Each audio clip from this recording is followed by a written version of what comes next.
दोस्तों, स्वागत है आप सभी का अपने गेटनेटर यूट्यूब चैनल पर।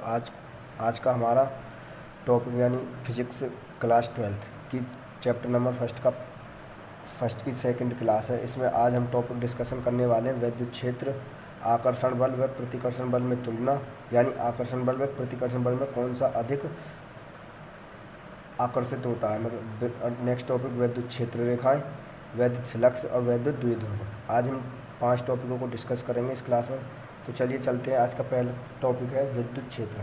विद्युत क्षेत्र किसे कहते हैं? तो विद्युत क्षेत्र आपका वह क्षेत्र जिसमें कोई भी आवेश अपने ऊपर एक बल का अनुभव करता है, विद्युत क्षेत्र कहलाता है। या अर्थात प्रति एकांक आवेश पर लगने वाला बल विद्युत क्षेत्र कहलाता है। तो मैं यहाँ पर इसकी परिभाषा लिखता हूँ। वह क्षेत्र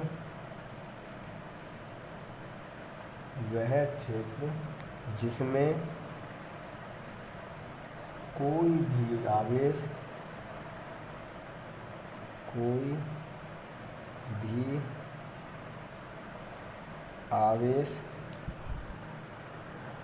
तो ये मैंने यहाँ पर परिभाषा ली है। यानी वह क्षेत्र जिसमें कोई भी आवेश अपने ऊपर एक बल का अनुभव करता है विद्युत क्षेत्र कहलाता है। इसे ई वेक्टर से व्यक्त करते हैं। अर्थात ई वेक्टर इक्वल टू होता है आपका यानी बल बटे आवेश, यानी F/Q। तो इसका मात्रक हो जाएगा आपका न्यूटन प्रति कूलम। इसका मात्रक है जहाँ F बराबर लॉरेंज बल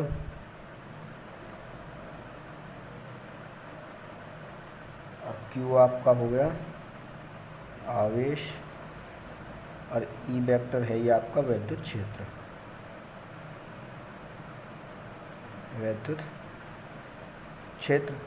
तो आपको आई होप समझ में आई होगी। यानी वह क्षेत्र जिसमें कोई भी आवेश अपने ऊपर एक बल का अनुभव करता है वह विद्युत क्षेत्र कहलाता है। तो इसे ई वेक्टर से व्यक्त करते हैं। अर्थात ई बराबर F/Q, यानी इसका मात्रक न्यूटन प्रति कूलम होगा, जहाँ पर F लॉरेंज बल है, Q आपका आवेश और ई आपका विद्युत क्षेत्र है। तो इसमें इसकी नेक्स्ट परिभाषा हो जाएगी, या आप इस परिभाषा को भी लिख सकते हैं। प्रति एकांक आवेश पर यानी आपकी इसकी परिभाषा ये भी हो जाएगी। यानी प्रति एकांक आवेश पर लगने वाले बल को विद्युत क्षेत्र कहते हैं। तो यहाँ पर ये भी परिभाषा आपकी सही है, या फिर आप इसे करना चाहें इसको भी कर सकते हैं। इसका मात्रक न्यूटन प्रति कूलम होता है। यानी ई वेक्टर इक्वल टू होता है F यानी बल बटे आवेश। तो इसका नेक्स्ट टॉपिक आता है आपका आकर्षण बल व प्रतिकर्षण बल में तुलना। तो नेक्स्ट टॉपिक हमारा आकर्षण बल व प्रतिकर्षण बल में कौन सा बल अधिक होता है। तो यानी इसकी आपकी डेफिनेशन हो जाएगी, आकर्षण बल प्रतिकर्षण की अपेक्षा अधिक होता है, क्योंकि आकर्षण बल के कारण आवेशों के बीच की दूरी बहुत कम होती है, जिसके कारण वैज्ञानिक कूलम के नियम के अनुसार आकर्षण बल अधिक होता है। यानी आकर्षण बल का मान अधिक होता है। तो इसकी परिभाषा हो जाएगी आपकी, आकर्षण बल का मान प्रतिकर्षण बल की अपेक्षा, यानी आकर्षण बल का मान प्रतिकर्षण बल की अपेक्षा अधिक होता है, क्योंकि आकर्षण बल होने के कारण आवेशों के बीच की दूरी कम होती है, जिसके कारण वैज्ञानिक कूलम के नियम के अनुसार आकर्षण बल का मान अधिक होता है। तो अर्थात आकर्षण बल का मान प्रतिकर्षण बल की अपेक्षा अधिक होता है। तो नेक्स्ट टॉपिक है आपका विद्युत क्षेत्र रेखाएं। तो आपका नेक्स्ट टॉपिक है विद्युत क्षेत्र रेखाएं। यानी विद्युत क्षेत्र रेखाएं क्या होती हैं? तो ये विद्युत क्षेत्र रेखाएं एक प्रकार की काल्पनिक रेखाएं होती हैं जो हमेशा विद्युत क्षेत्र को बनाए रखती हैं। तो इसकी आपकी परिभाषा हो जाएगी, विद्युत क्षेत्र रेखाएं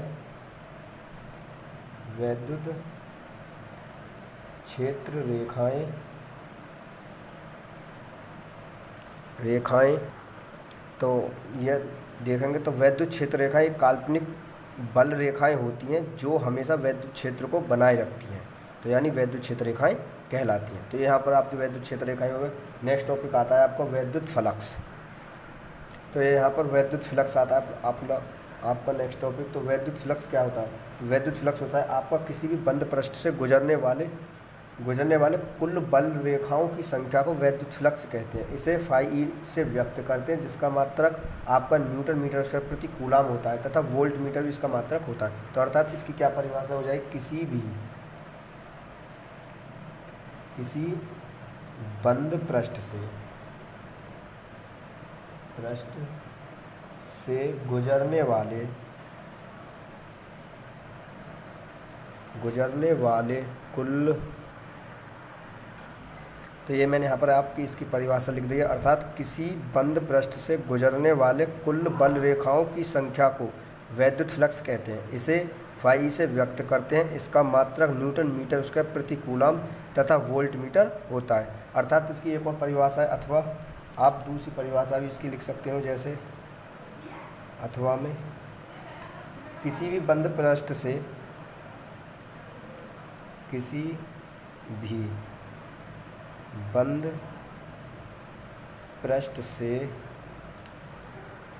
तो आपकी इसकी दूसरी परिभाषा, किसी भी बंद पृष्ठ से प्रति एकांक आयतन में जितनी वैद्युत बल रेखाएं लंबवत गुजरती हैं वैद्युत फ्लक्स कहलाती है। तो यहाँ पर आपकी दो परिभाषाएं, एक तो पहली ये है कि आपकी किसी बंद पृष्ठ से गुजरने वाले कुल बल रेखाओं की संख्या को वैद्युत फ्लक्स कहते हैं, या फिर आप इसे भी कर सकते हो, किसी भी बंद पृष्ठ से प्रति एकांक आयतन में जितनी वैद्युत बल रेखाएं लंबवत गुजरती हैं वैद्युत फ्लक्स कहलाती हैं।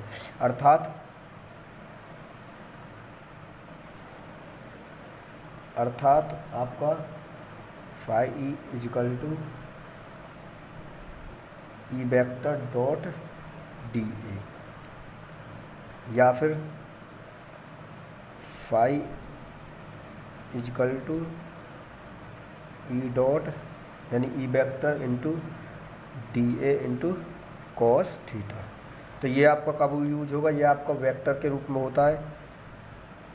ये तो होता है वेक्टर दिया हो, जब आपको वेक्टर के रूप में ये वाला सूत्र यूज होगा जब वैद्युत फ्लक्स आपसे पूछे। और यदि आपको कोण दिया हो,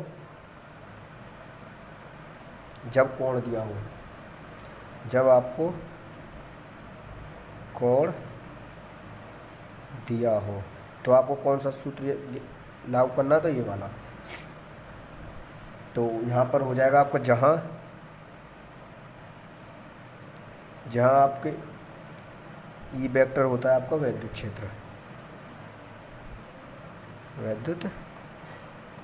क्षेत्र और ए बराबर होता है आपका, यानी ये डी ए बराबर होता है आपका अभिलंबवत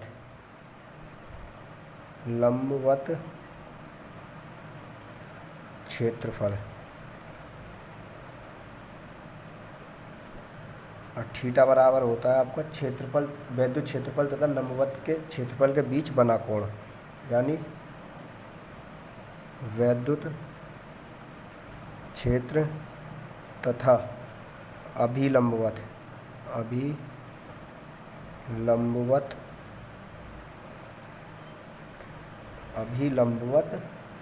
क्षेत्रफल के बीच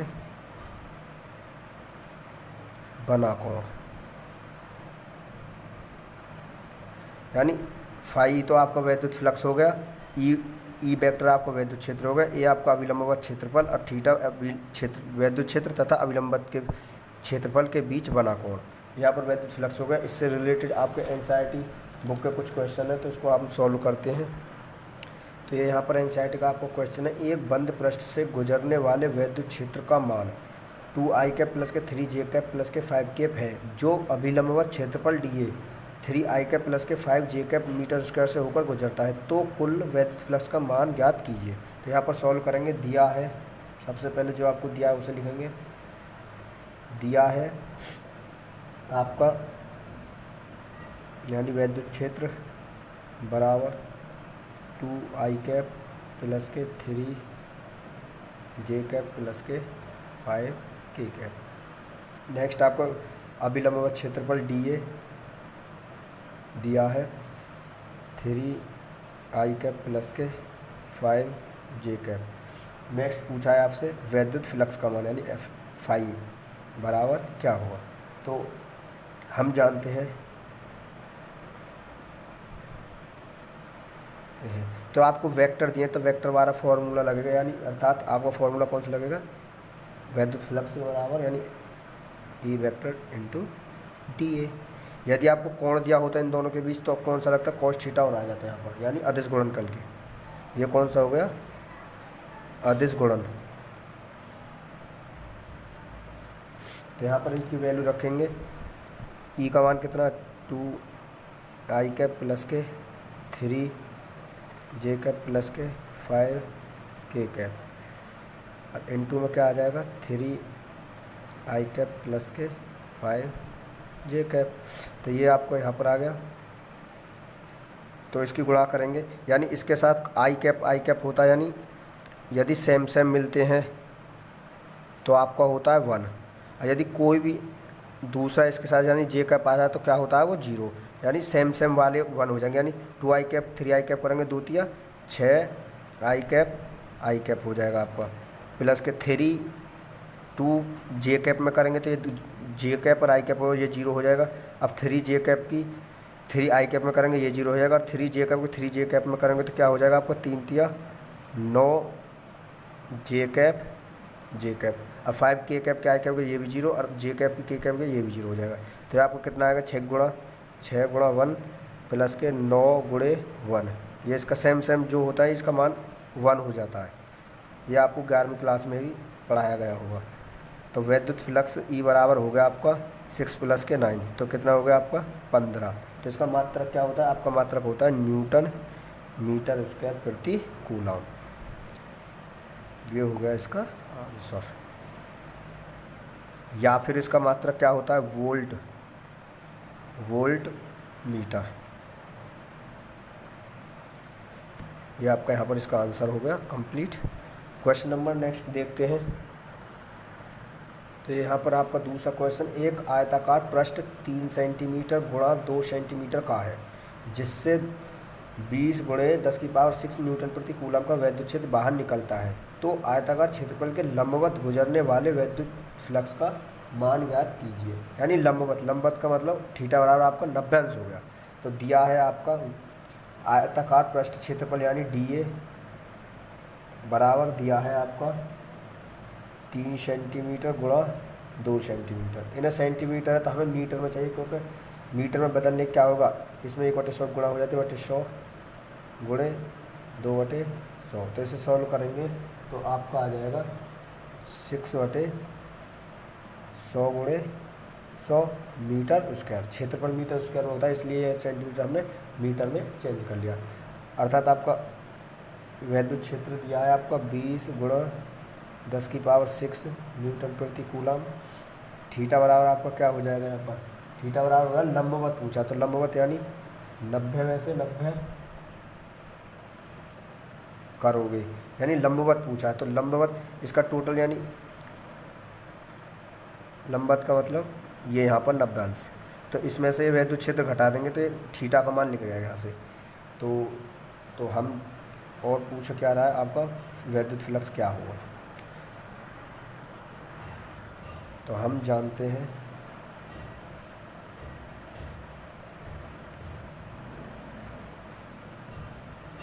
फाई ई बराबर क्या होता है आपका E D A into cos theta. जब आपका थीटा दिया हो तो यहाँ पर क्या हो जाएगा, ई का मान है आपका 20 गुणे 10⁶ गुणा डी ए का मान आपका 6/100 गुणे 100 इंटू कोस थीटा, यानी कोस थीटा क्या हो जाएगा कोस 0 अंश हो जाएगा, 90 माइनस 90 तो कितना आएगा 0 अंश, तो कोस 0 अंश हो गया आपका यहाँ पर। तो इसे सॉल्व करोगे तो 2 0 और 2 0 4 0, तो यहाँ पर क्या बची आपकी 2 0 बकाया बची, तो यानी 20 गुणे 10⁻² गुणे 6 गुणा कॉस 0 का मान क्या होता है आपका, कॉस 0 का मान आपका होता है 1। तो ये आपका आ गया 20 की गुणा 6 में करोगे तो 120 गुणे 10⁻²। तो इसे क्या कर लोगे आप 1.20 करने पर तो 2 घात आपकी यहाँ पर बढ़ जाएंगे, यानी 4 हो जाएंगे। पॉइंट अगर ले आएंगे यानी पॉइंट लगाएंगे 2 0 बढ़ जाएंगे यहाँ पर। तो आपको क्या होगा 1.2 10⁻⁴ न्यूटन मीटर स्क्वायर प्रति कूलम। क्या आ गया आपका वैद्युत फ्लक्स।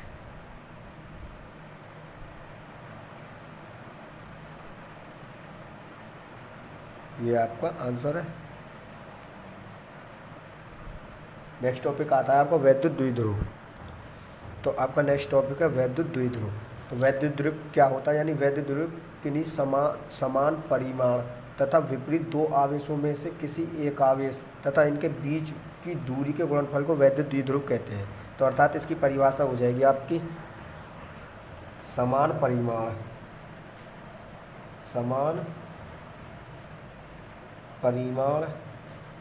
तथा विपरीत आवेश, अर्थात समान परिमाण तथा विपरीत दो आवेशों में से किसी एक आवेश तथा उनके बीच की दूरी के गुणनफल को वैद्युत द्विध्रुव कहते हैं।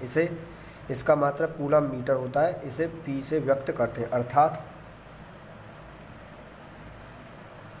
P इजकल टू कूलम इंटू 2L। अर्थात इसका चित्र, जैसे कि इसका चित्र बनाऊँ मैं, तो चित्र के अनुसार देखेंगे, यानी समान परिमाण तथा इनके विपरीत आवेश, यानी प्लस ये माइनस आवेश, ये प्लस आवेश में से किसी एक आवेश तथा इनके बीच की दूरी यानी 2L के गुणनफल को वैद्युत द्विध्रुव कहते हैं। तो ये आपका चित्र हो गया P बराबर Q इंटू 2L, जहाँ पर Q आपका आवेश है, L क्या है आपके द्विध्रुव की लंबाई। तो यहाँ पर आपका ये प्रूव हुआ। इससे क्वेश्चन रिलेटेड, तो आपका इससे रिलेटेड क्वेश्चन है तो क्वेश्चन नंबर है ये 1, किसी निकाय में दो आवेश QA इजकल टू 2.5 गुणे 10⁻⁷ कूलम तथा QB है आपका माइनस के 2.5 गुणा 10⁻⁷ कूलम तथा दो बिंदुओं A के पॉइंट आपको 0, -15 तथा बिंदु B 0, 0, +15 पर अवस्थित है, तो निकाय का कुल आवेश तथा वैद्युत द्विध्रुव ज्ञात कीजिए। यानी कुल आवेश जितना भी है अर्थात वैद्युत द्विध्रुव ज्ञात करना है। तो इसका डाटा मैं लिख लेता हूँ। दिया है आपका QB बराबर, यानी QA बराबर दिया है आपका 2.5 गुणे 10⁻⁷ कूलम। QB बराबर दिया है आपका माइनस के 2.5 गुणा 10⁻⁷ कूलम तथा, तो यहाँ पर आपका डाटा दिया है QA बराबर इतना, QB बराबर -2.5 गुणा 10⁻⁷, A के पॉइंट ये B के। तो ये मैंने चित्र में दर्शा दिया। ये कोई वैद्युत द्विध्रुव है, इसका QA ये रहा, QB ये रहा, और इसके पॉइंट में दर्शा दिया। यहाँ की दूरी क्या है 2L। तो हम जानते हैं कि वैद्युत द्विध्रुव बराबर होता है आवेश इंटू 2L। तो हमें यहाँ पर पहले 2L निकालना पड़ेगा। तो 2L ज्ञात करने के लिए सबसे पहले क्या चाहिए हमें, आपको परिणाम आवेश। तो परिणाम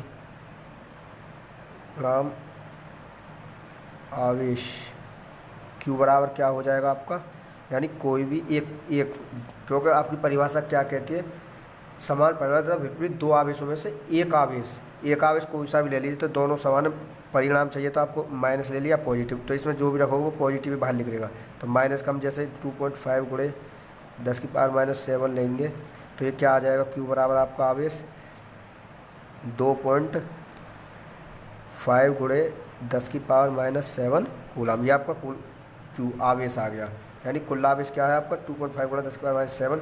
वैद्युत द्विध्रुव ज्ञात करना, तो इससे पहले हमको 2L की वैल्यू निकालनी पड़ेगी। तो चलिए देखते हैं, यहाँ पर हम तो वैल्यू निकालेंगे 2L बराबर, तो आपको एक फॉर्मूला बताया होगा, इसका एक फॉर्मूला होता है, यानी A माइनस के B, B माइनस के C, C माइनस के A, बिंदु माइनस। तो पहला पॉइंट क्या है, 0 माइनस के 0 हो जाएगा का वर्ग प्लस के, सेकंड 0 माइनस के 0 का वर्ग प्लस के -15 का होल वर्ग। तो ये आपका 2L बराबर क्या आ जाएगा, ये 0, तो रूट में क्या बचा आपको 15 माइनस के 30 का वर्ग। तो इसका करोगे 2L बराबर क्या आ जाएगा आपका, यानी रूट में 30 गुणे 30, तो एक 30 भाग लेगा, 2L बराबर क्या आ गया आपका 30 आ गया, यानी 30 मीटर। क्या है, सेंटीमीटर है, सॉरी, तो मीटर में चेंज करोगे इसे, तो गुणा 10 की पावर क्या हो जाएगा -2 मीटर हो गया 2L की वैल्यू। पूछ क्या रहा है आपसे, वैद्युत द्विध्रुव, तब वैद्युत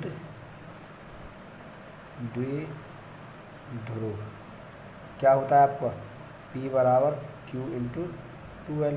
Q का मान आपका क्या आया, Q का मान 2.5 गुणा 10⁻⁷, तो 2.5 गुणे 10⁻⁷ गुणा 2L की वैल्यू 30 गुणे 10⁻⁻2।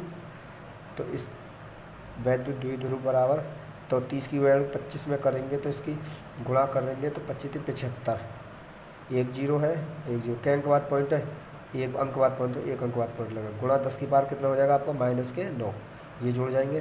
तो आपका P बराबर क्या आ जाएगा, P बराबर 75 गुणे 10⁻⁻9, या फिर इसमें एक पॉइंट यहाँ बढ़ा देंगे, यहाँ पर एक घात बढ़ जाती है, यानी 7.5 गुणा 10⁻⁻10 कूलाम मीटर।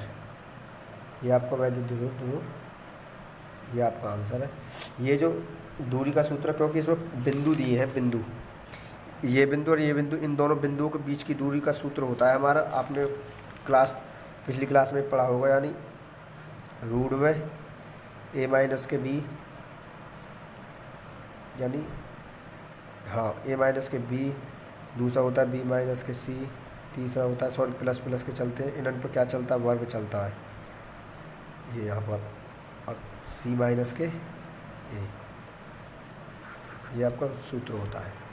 सॉरी आपका ये सूत्र नहीं होता, ये होता है, यानी x1 माइनस के x2 का वर्ग प्लस के y1 माइनस के y2 का वर्ग प्लस के z1 माइनस के z2 का वर्ग। ये आपका सूत्र लागू किया मैंने यहाँ पर 12 यानी बीच की दूरी ज्ञात करने के लिए।